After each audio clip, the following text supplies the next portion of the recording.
Please welcome Isaac Liu, Victoria East Valedictorian, for his student address.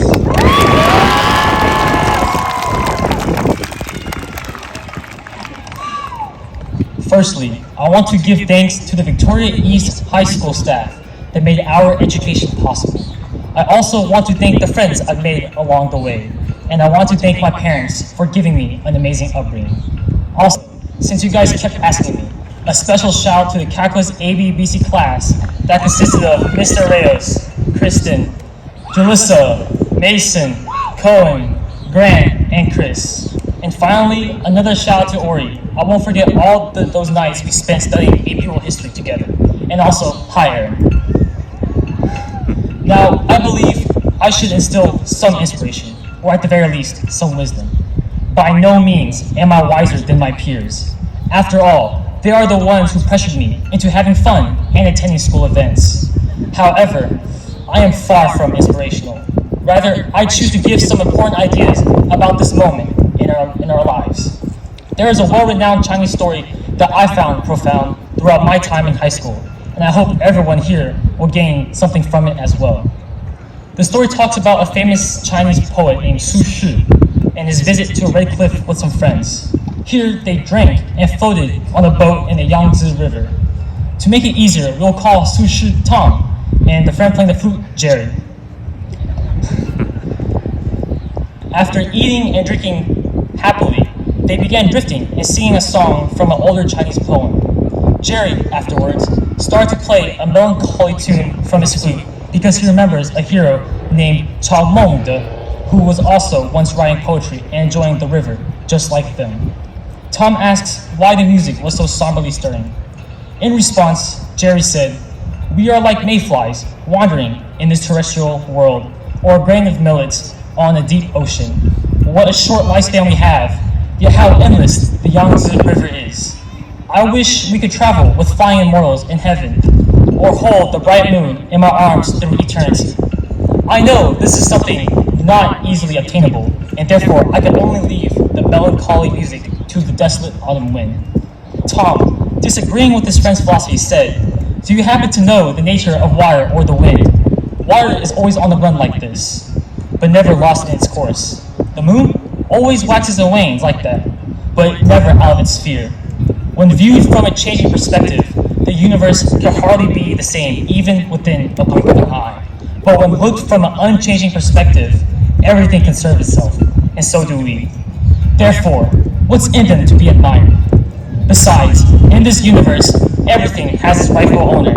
If something does not belong to you, then you shall not even have a bit of it. Only the refreshing breeze on the river and the bright moon over the hills are an exception. If you can hear it, it is a sound to you. If you can see it, it is a view to you.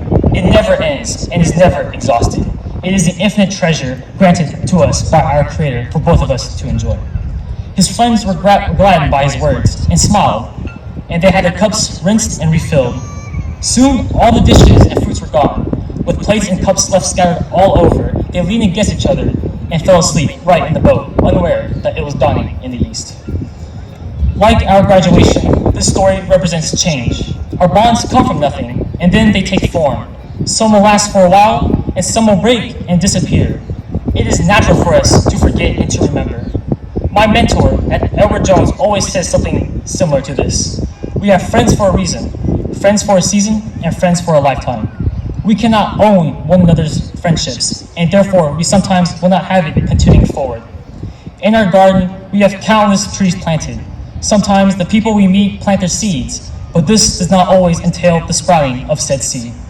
Everyone here has friendships dear to them, and when we go our separate ways, we sometimes lose what is important to us. I hope that everyone who graduates obtains the ability to appreciate the relationships they have now, as well as the ones that never bore any fruit. The world is filled with so much nuance and beauty that it would be foolish for us to try and keep what is not ours. In the now, our gardens are filled with meticulously planted trees. When we are gone, what happens? A garden without a gardener does not simply stop existing. Quite the opposite. In this changing world, the garden will simply become unkept and naturally turn into a wilderness. We, along with the connections of the old, might be gone, but the byproduct greatly outweighs the original.